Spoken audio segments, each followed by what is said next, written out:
Good evening, everybody. This is Cinnamon Noir. And this is the Ramen Shaman. Welcome to Ebe. Now, Ebe is a very curious Japanese game made by, as you can see in the bottom left-hand corner, a guy who calls himself Kouri in 2012. And I'm not going to describe it, I'm just going to let it start. That probably is for the best. Mm-hmm. So, way back when I think I played some of this game. Oh, really? I forgot that. And, wasn't this the one I played and, tried to stream to you? No, that was Yume Nikki. Some similarities, though. I'll be talking about that pretty soon. This game is also made in RPG Maker, as you might guess, from the appearance of it.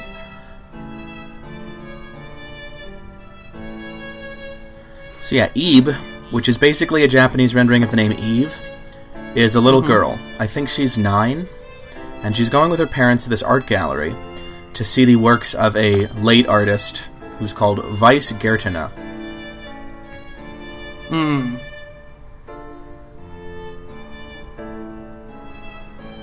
So yeah, Mom says not to cause trouble, which, I mean, she ought to know better. You can't say that to a kid, it doesn't work. We're going to be causing a heck of a ruckus. Ugh. Chewed out by Dad. Let's just go up. So one of the things I really like about this game is the art. There are actually, I think, about 100 paintings or sculptures in this game, all of which have individual names, and a variety of different styles, which is quite interesting. It is all pixel art, of course, so there's certain techniques that can't be rendered that way, but at the same time, it is quite varied.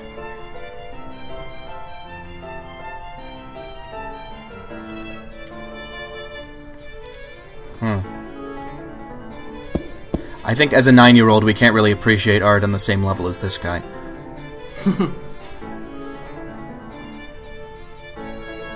It's a love seat, and I don't know what that is on top of it. It's very strange. It's kind of like peppermint twists.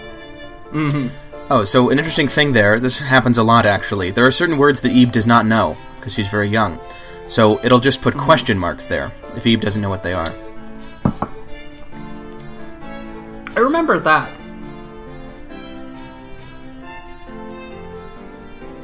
That's an interesting factoid that guy just gave us. Guertena never really painted from life. Or at least he didn't paint people from life.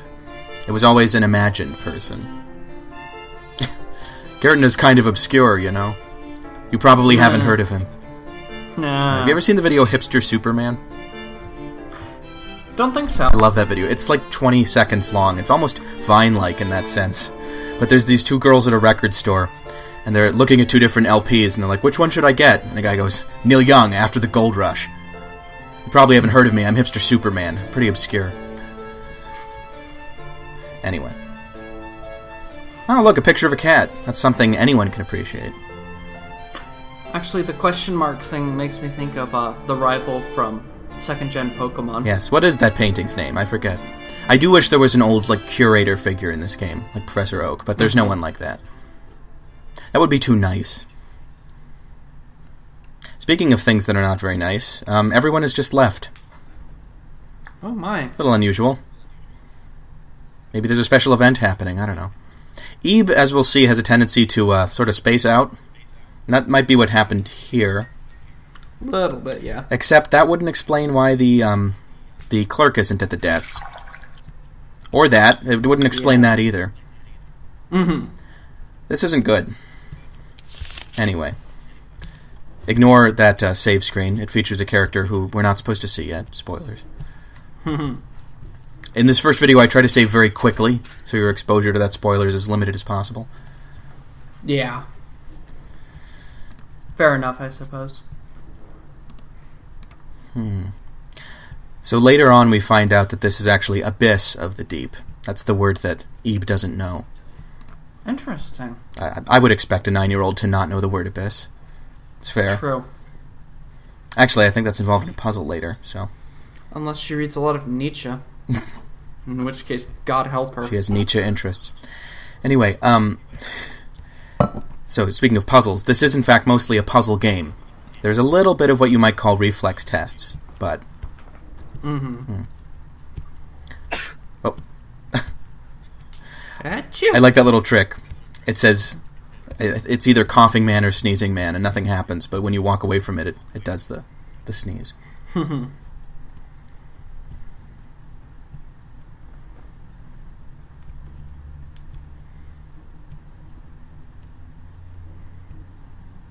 Very curious. I often wonder what some of those question mark words are, because for most of them you don't figure it out. I guess the blank that they're holding for Guertena is probably exhibition, which, again, another very long word. Yeah. Oh, there we go. There's a clue. A blue clue. And then letters just appear telling us exactly what we're doing. Yeah, definitely don't go to any place that is described as someone's secret place. Oh, God. Actually, it just occurred to me there's some similarities between this and the start of Silent Hill 2, where you're also encouraged to go to someone's special place. Yeah. But at least in that one, James Sunderland actually knows what she's talking about. Yeah, because it's his wife. Yeah. But here's the special place we're going into, is Into the Abyss.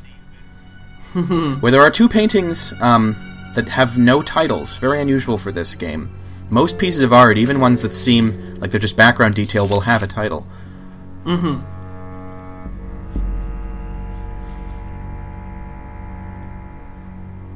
By the way, I love the music in this game. Also composed by a single individual, whose name I've forgotten. I was going to ask that as a follow-up, but... So Ebe takes a red rose from this table, which you might guess is our life bar. That's why there are 3 units. And the word I think here is either wilt or wither. So what it's saying is when the rose wilts, you too will wilt away. Or it could be fade, actually. Because it doesn't look like it withers necessarily. The petals just leave. Just go, yeah. Yeah. A lot of creepy things happen in this game. It is a horror game, so I'm not necessarily going to remark on all of them. Let's just go past this and not think about it. Beware the edges. That's a strange warning. Don't cut yourself on that edge, Ebe. Yeah, this game is too edgy for its own good. Anyway, here's an ant. I love this character. We just talked to an ant who's literally a single black pixel crawling across the floor. One of the few totally, what's the right term? Innocuous NPCs in the game. Oh. The ant's just nice. Kind of reminds me of the caterpillar from Labyrinth. I don't know if you've seen that movie. It's been a while. Yeah. That was a weird movie. Oh, so that's why you beware the edges.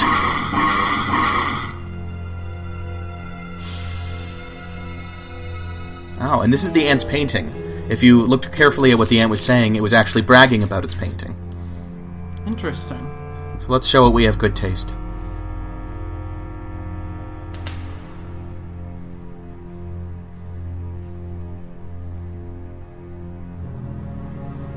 So you can probably guess, we have a large, flat object and a hole we need to cross.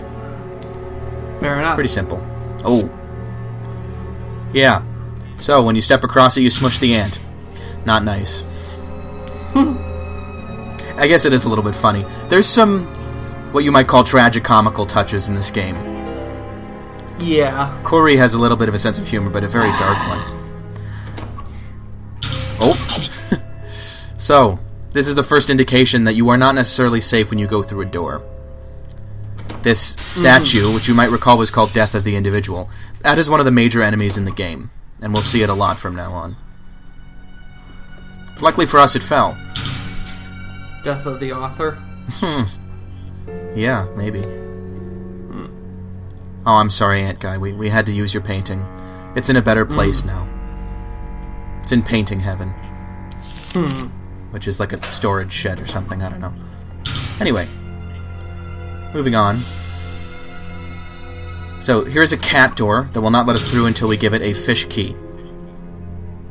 Oh. Fair enough. That looks like a fish. If only we could take that painting off the wall. Oh, sure, we'll play hide and seek. I'll bet there's nothing creepy in here. Oh, God. Yeah, that looks like a girl falling to her death. That's interesting. There he is.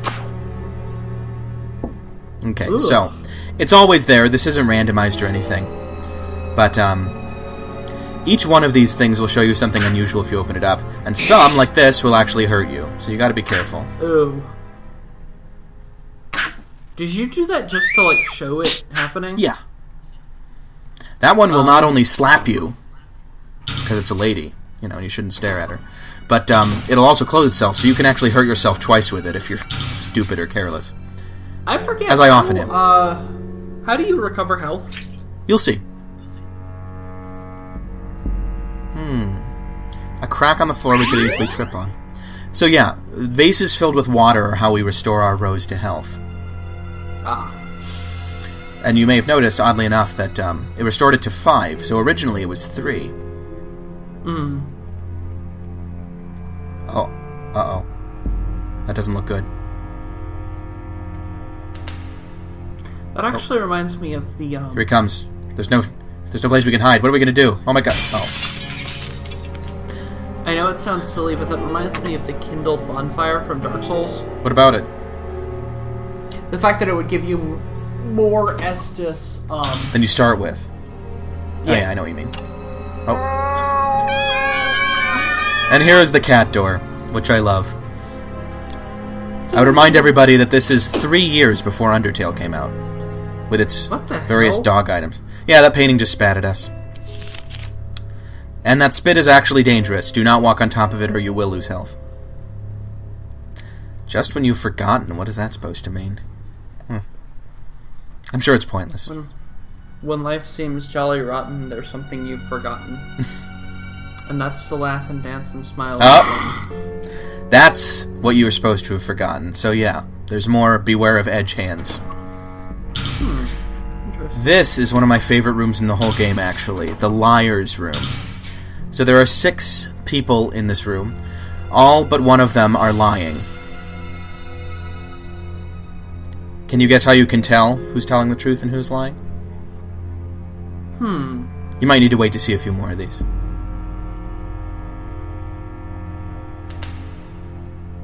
So you have to know that only one of them speaks the truth. The fact is that 5 of them, in one way or other, will either refer to another character or will be referred to by another, which means that if they were telling the truth, then 2 would be telling the truth at the same time. The only one for whom that is not true is the brown one, so the brown one is the one who tells the truth. How do you know that there's only one telling the truth? You have to guess. It's called the Liar's Room, so presumably that's what you would think of. Oh. Yeah, they weren't too happy. Apparently he wasn't supposed to tell you what he told you. And he got in trouble. About as much trouble as a painting can get in, anyway. Yeah, I guess it is a little confusing that you have to know that all but one of them is lying, but if you look at closely what they're saying and the fact that there would be no other way to figure it out, you can kind of suss your way to that solution. I don't think it's too difficult. That was dumb. Well,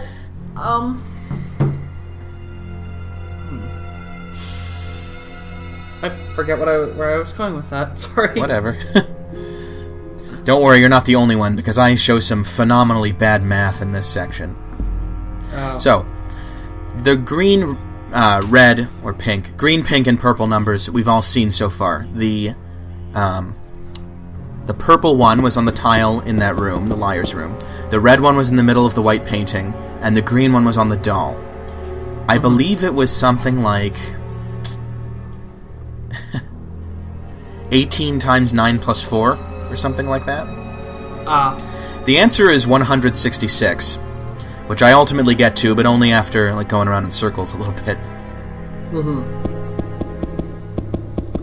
That's way off. Yeah, I do have to say, it's a little odd that this game has not only a math puzzle, but one that involves fairly large numbers that are easy to mess up. Because the thing about... sorry, go ahead. 18 times 9 is not that hard, because it's 81 times 2. Right.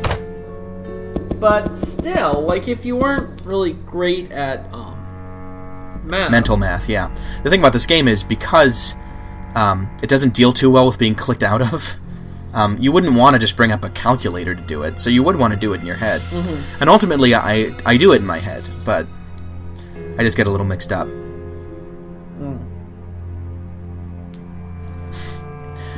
There we go. Breakthrough.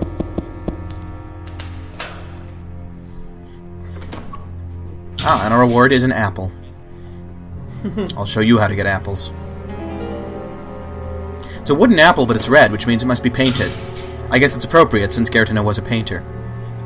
Maybe this is even something he made, who knows? All of the works in this are supposed to be made by Guertena, even the enemies, so I guess now that I think about it, he must have made it. The question, of course, is did he do all this intentionally? Yeah, there's sort of an implication that it represents his mental state. It may not all have been works he actually made. Well, that was exciting. You may have been able to predict that from the fact that there were various paintings of a guillotine slowly being lifted, but first time I played through this game, it really scared me, I can tell you that. It reminds me of the section from Silent Hill 3, the Borley Haunted Mansion, where a lot of things are done not only to be scary, but to sort of trick you.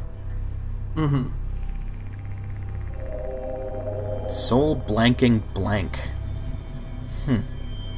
Soul... I've never been able to figure out what that is. It's a bunch of creepy, red-eyed shadows beneath a tree. More words we don't know. Scouring, maybe? Who knows? Although a kid might know that. You know, I think that would be kind of the kind of word that a kid wouldn't know. Smoking blank. I think that's smoking gun. That's what it looks like. But how would a kid not know the word gun? Well, this isn't America, Greg. The lady... Oh! So, meet our second major enemy for most of the game. The Lady in Red. A.k.a. a walking painting. Much less pretty outside of the frame, I have to say. Yeah. Really doesn't even look like a woman at that point. Looks more like a man when it's crawling around. Oh. Oh, this is interesting. A moving storybook. So I do a stupid thing here. I do not read this book, which means we miss a little hand-drawn cutscene, which is very bizarre and also very scary. But this is one of those things I would say, you know, this is just a playthrough, and it's an incentive for you to play the game yourself, because Carrie Careless and the Galette des Rats, which is King's Cake, is very cool. So maybe I will try to find a way to put it into a later video, but it's not so important to the plot that I need to put it in. Like, it really is random. It's about a little girl who has a party, and some weird things happen with a cake. There's some clues in it about a key, which can be useful, but you can find that out anyway. So it's a very optional hint.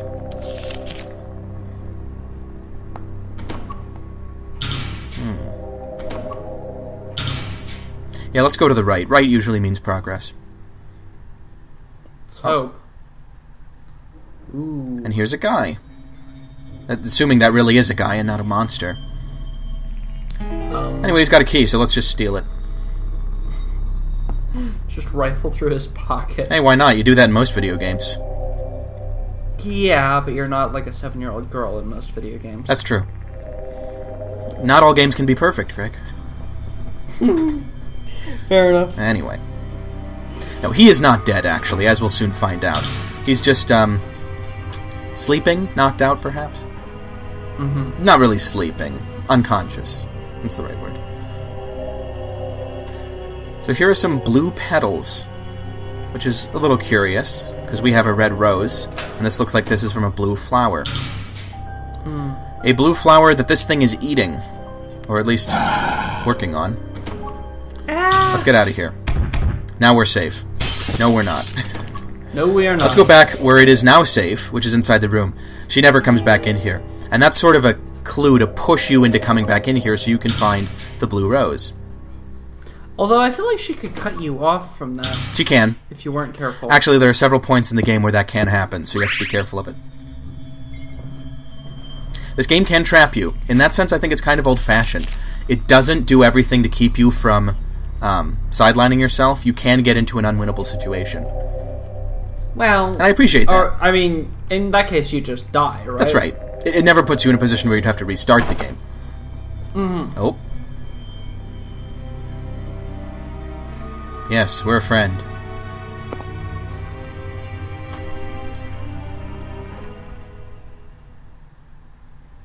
So this is Gary. Very interesting guy. Actually, probably my favorite character in this story. I read an interesting thing about him recently from the person who translated this game into English. Apparently, in the original Japanese, he frequently uses the word atashi to refer to himself, which is effeminate. And in general, he's characterized as kind of a girly man. Interesting. Not so much gay as just like, you know... kind of effeminate? Yeah, like soft-hearted. And I feel that is definitely characteristic of Gary, is he's a nice guy. Maybe a little too nice. But he can also be impulsive, as we'll see. The translator had some interesting theories about that, like, for instance, saying that he's almost like a big sister to Eve, from the way he talks. More so than a big brother. Anyway, on that speculation, this is the end of this episode, and we'll see you next time, everybody. Goodbye, everybody.